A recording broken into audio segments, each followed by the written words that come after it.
Então a gente está na segunda parte agora da nossa aula sobre polinômios e por que que os polinômios são tão especiais assim.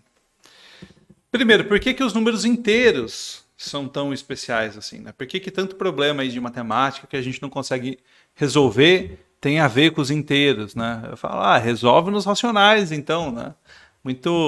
Eles têm muito mais gente, resolver nos racionais é mais fácil. Mas não é bem assim, porque os números inteiros, eles têm uma estrutura. A rigidez dos números inteiros dá uma certa estrutura para eles, né? Então, se eu escrevo, por exemplo, se eu pego dois números inteiros, 14 e 5, eu não consigo escrever o 14 como um múltiplo de 5, né? Não consigo escrever 14 como 5 vezes n, para nenhum número inteiro. Não consigo, uma pena. Mas o que eu consigo fazer é aproximar o 14 por um múltiplo de 5, né? Então eu poderia dizer que o 14, né, apesar de ele ser diferente de 5n, eu poderia dizer que ele é 15 menos 1. Né? Está pertinho de um múltiplo de n. Pertinho de um múltiplo de 5. Ou eu poderia dizer que ele é 10 mais 4. Né? São duas formas diferentes de fazer isso, chegando por resultados próximos. Então, como que eu faço essa história, né, da divisão? Quando eu vou dividir dois números, 14 por 5, o número que eu vou colocar aqui, o n que eu for colocar aqui, ele tem que ser o maior número inteiro, tal que 5n é menor ou igual a 14. E existe esse maior número inteiro? Existe, porque o 5n é uma sequência que vai a infinito, né? 5, 10, 15, 20, vai embora. Então, com certeza, uma hora passa do 14. No caso, passa no 3, né? Ele já passa. Então, esse número é 2, o n é 2, porque 2 é o maior número que você pode multiplicar o 5, que ele ainda é menor do que 14. E o resultado é o quanto falta, né, para esse número chegar em 14. Então, o 4 é o resto da divisão. É o resto. O 5 a gente chama de divisor. Esse 2 a gente chama de quociente da divisão. E o 14 acho que é dividendo. Acho que é isso. Quem você está dividindo? Acho que é isso, né? Tenho quase certeza. Esse nome eu não tenho certeza. Isso também não é muito importante. Tá? Mas o que é importante aqui, de verdade? É entender a diferença disso para os números racionais. Porque se eu tivesse nos números racionais, isso é uma pergunta que nem faz sentido, né? Como assim? O 14, ele é 5 vezes um número racional que sim. Quem que é esse número racional? Esse número racional é o 14 sobre 5. X, né? E qual que é a propriedade do 14 sobre 5? Ele é um número racional que vezes 5 dá 14. Então fica um negócio meio tautológico. Por quê? Porque os racionais são definidos para fazer a divisão perder a graça. Né? Quando você chama os racionais para a jogada, todo número vira inversível. Todo número diferente de zero é inversível. Né? E aí acabou. Aí o negócio fica realmente muito simples. Legal. E por que isso tem a ver com polinômios? Né? A gente não estava falando de polinômios, isso é uma aula de polinômios. Isso tem tudo a ver porque se você está fazendo a divisão de dois polinômios, né? Você tem um polinômio p de x. Deixa eu passar a página aqui. Você tem um polinômio p de x. Vai dividir por um polinômio dzão de x. Aqui, no q, eu não posso colocar qualquer coisa. Nem sempre vai existir um polinômio exato para fazer d de x vezes q de x dá p de x. Nem sempre isso vai acontecer. Vou dar um exemplo para vocês. Imagina que eu quero fazer x² mais 1 e quero dividir por x ou por x mais 1, vai. Quero dividir por x mais 1. Então, eu posso colocar algum polinômio aqui, né, para ver se dá x² mais 1. Então, imagina se existisse um cara desses. O que aconteceu? x² mais 1,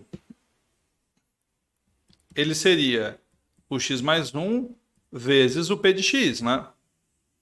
Mas aí eu vou aplicar a função grau dos dois lados. O grau de x² mais 1, então, vai ser o grau do x mais 1 mais o grau de p. E, bom, o grau do x² mais 1 é 2, o grau de x mais 1 é 1. Então, o grau de p deveria ser 1. Mas se o grau de p é 1, quer dizer que o p é da forma ax mais b. Então, eu volto para a minha multiplicação. Eu volto para a minha multiplicação e substituo na igualdade. x² mais 1 igual a x mais 1 que multiplica a x mais b. E aí eu faço essa conta, vai dar ax² mais x que multiplica a mais b mais b. É isso. E eu chego, já que esses polinômios são iguais, né? x² mais 1 é igual a ax² mais xab mais b. Então, os coeficientes são iguais termo a termo. Então, quem multiplica o x² aqui? Bom, tem um 1 escondido, né? E aqui é a. Então, a é igual a 1. O que mais? Quem multiplica o x? Aqui nem tem x, né? Não tem x. Então, tem. É 0 vezes x. Então, 0 é igual a mais b. Então, 0 é igual a mais b. Bom, daqui eu tiro que b é igual a menos 1, né? Legal.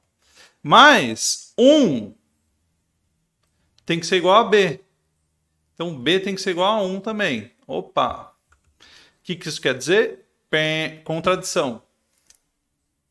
Contradição. Ou seja, não existe nenhum polinômio p de x que eu vou conseguir fazer x mais 1 vezes p de x igual a x² mais 1. Não existe. Não tem como. Né? Vocês acabaram de ver. É um absurdo considerar a existência de um cara desses. Para sinalizar esse fato, a gente diz que o x² mais 1 não é divisível pelo x mais 1. Não é divisível. E se ele fosse divisível, né, seria o caso em que a gente poderia encontrar um polinômio desses. Então, vamos lá. Deixa eu passar para a próxima página.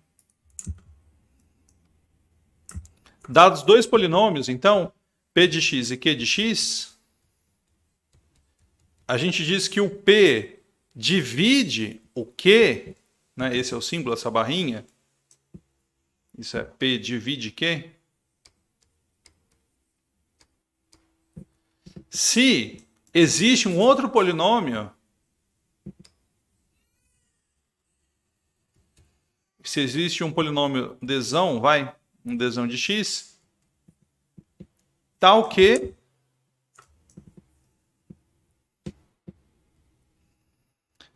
o q de x é p de x vezes d de x. Então, um exemplo que vocês já conhecem é o x² menos 1 é o x menos 1 vezes o x mais 1. Isso quer dizer que o x² menos 1 é divisível pelo x menos 1. Também é divisível pelo x mais 1. Né? Porque ele admite essa forma de ser escrito. Isso aqui, quando a gente chega nisso, a gente diz que o q de x ele está fatorado. Tá? Ele foi escrito de forma fatorada.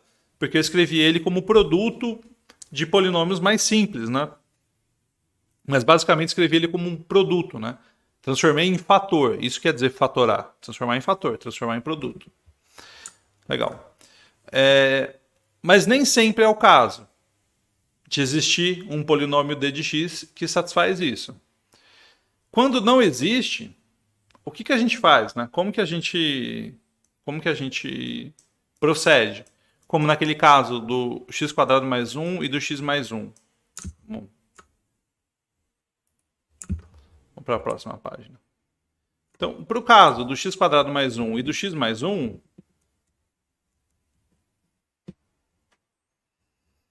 não tem ninguém para colocar aqui no quociente para fazer dar zero. Não tem como. Mas eu consigo escolher alguém aí no quociente para deixar um resto. E esse resto eu consigo garantir que o grau dele é menor do que o grau do divisor. Então aqui tem um resto. Aí, bom, mas se eu escrevesse só assim, sem falar nada sobre o grau, isso seria um problema, porque a gente poderia dizer, por exemplo, que o x² mais 1 é x mais 1 vezes 1 mais, sei lá, x² mais 1 menos x mais 1. Né? Será que isso aqui pode ser o resto? Porque eu estou escrevendo como x mais 1 vezes um quociente, que é a função identicamente igual a 1. Não pode, tá? Se eu deixar desse jeito, não tem divisão. Se eu fizer assim, aí eu posso colocar qualquer coisa no quociente e qualquer coisa no resto. Mas eu posso prender essa divisão, amarrar essa divisão com a seguinte exigência. Exigir que o grau do resto seja menor do que o grau de x mais 1. Né? Ou seja, que o grau do resto, nesse caso, seja zero. Que o grau do resto, nesse caso, ele tem que ser zero. O que isso quer dizer? Que, na verdade, o x² mais 1 vou poder escrevê-lo como o x mais 1, que multiplica algum ax mais b, só que eu ainda vou ter que somar um outro número real, c. E aí eu posso resolver esse sistema para encontrar quem que tem que ser o meu a, quem tem que ser o meu b e quem que é o meu c. Tá? No outro caso, no exemplo que eu dei para vocês anteriormente, supondo que ele era divisível, a gente chegava em 3 equações com 2 incógnitas que eram equações incoerentes. Né? Uma dizia que o b era 1, a outra dizia que o b era menos 1. Se a gente resolver esse sistema aqui, né? Como que a gente resolve esse sistema? Primeiro a gente encontra o sistema. Isso aqui ficaria ax² mais x que multiplica a mais b mais c. E o sistema surge de você comparar esses polinômios termo a termo. De dizer que o 1 é igual a A, que o 0 é igual a mais B, e que o 1 é igual a B mais C. E daqui você tira que o B é igual a menos 1 e que o C é igual a 2. Então, né? Que o C é igual a 2. O que isso quer dizer? Isso quer dizer que a divisão do x² mais 1 por x mais 1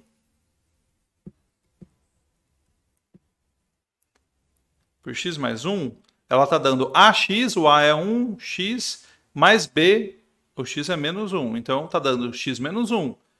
Isso aqui dá x² menos 1. Para chegar em x² mais 1, né? Bom, vai dar x² menos 1. Então, eu coloco menos x² menos 1. Faço essa conta e essa conta dá 2. Isso é exatamente a mesma coisa que a gente faz com os números inteiros. Tá? Quando a gente vai dividir dois números inteiros, quando eu vou lá fazer 15 ou 14 dividido por 5, e eu coloco 2 aqui, eu faço 2 vezes 5, dá 10, e eu subtraio aqui. É que a maioria das pessoas já não escreve essa operação, né, de subtração. Mas ela está aqui. Né? Então, o 10, ele passou para cá com o lado trocado, né, com o sinal trocado. vai ser importante para a gente lembrar de trocar o sinal na hora de fazer as operações. E eu termino enfatizando que o teorema de Euclides, claro, não vale só para o x² mais 1 e para o x mais 1. Ele vale para qualquer dois polinômios. Então eu vou enunciar ele aqui. Né?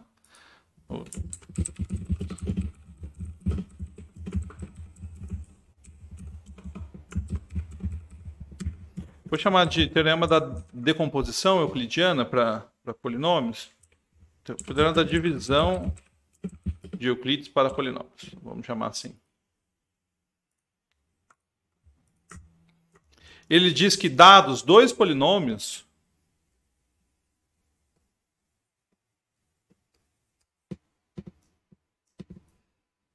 aliás, deixa eu chamar eles de P e de D, de divisor. Existem outros dois polinômios, né? Dados dois, existem dois.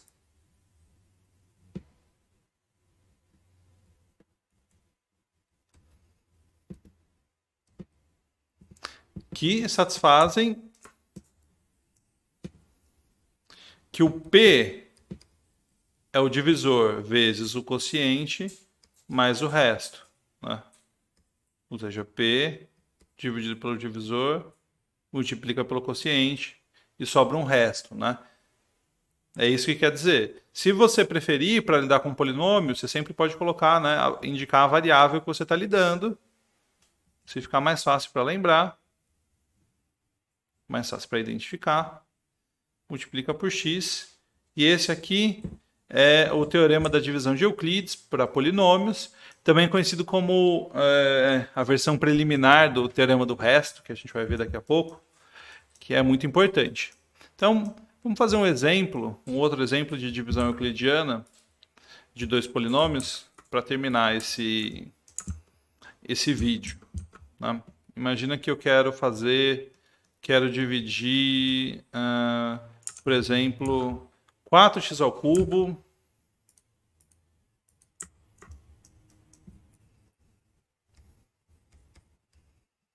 mais 2x²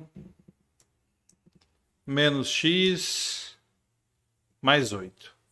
Vou fazer a divisão disso por... Opa.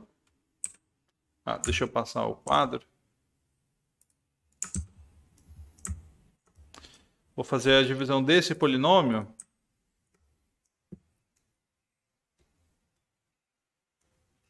por 2x² mais 1. Então, suponha aí que eu quero fazer essa divisão. Como que eu faço isso? Esse primeiro termo que eu vou colocar, primeiro, qual que é o grau do meu quociente? O grau do divisor é 2. O grau do dividendo é 3. Então, o quociente vai ter que ter grau 1. Grau 1. Eu vou começar com alguma coisa x. Né? E qual coisa x? Eu quero eliminar esse 4x ao cubo. Né? Para eu eliminar o 4x ao cubo, eu tenho que fazer surgir um 4x ao cubo na divisão. Então, eu pego esse 2x² e faço 4x ao cubo dividido por 2x². Isso dá 2x. Eu coloco 2x aqui. Aí eu penso, 2x vezes 2x², tá bom? É 4x ao cubo. Então eu mando o 4x ao cubo para cá subtraindo. Agora, esse 2x também tem que multiplicar o 1. E aí vai aparecer 2x. E ele vem para lá também subtraindo. Então, menos 2x. E agora eu faço a operação. Né? Eu faço essa soma. E vai dar 2x² menos 3x mais 8. E aí eu continuo. Eu tenho 2x². Aqui eu tenho 2x². Eu tenho que colocar 1 aqui, né? Para acabar com o 2x². Então vai dar 1 vezes o 2x² menos 2x². 1 vezes 1, menos 1. E o resultado foi menos 3x mais 7. Então, o 4x ao cubo mais 2x² menos x mais 8 dividido por 2x² mais 1 deixa quociente 2x mais 1 e resto menos 3x mais 7. Escrevendo isso naquela forma do algoritmo de Euclides,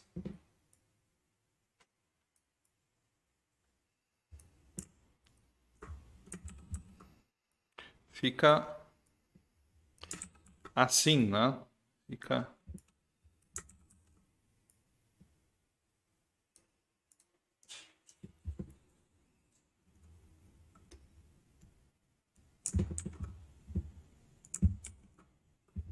quatro x quadrado mais 2x quadrado menos x mais 8 é igual 2x quadrado mais 1 vezes 2x mais 1 mais menos 3x mais 7. Isso, então, né, com esse exemplo, eu encerro esse vídeo sobre divisão euclidiana, mas de polinômios, mas tem muito mais coisa para se dizer sobre divisão de polinômios.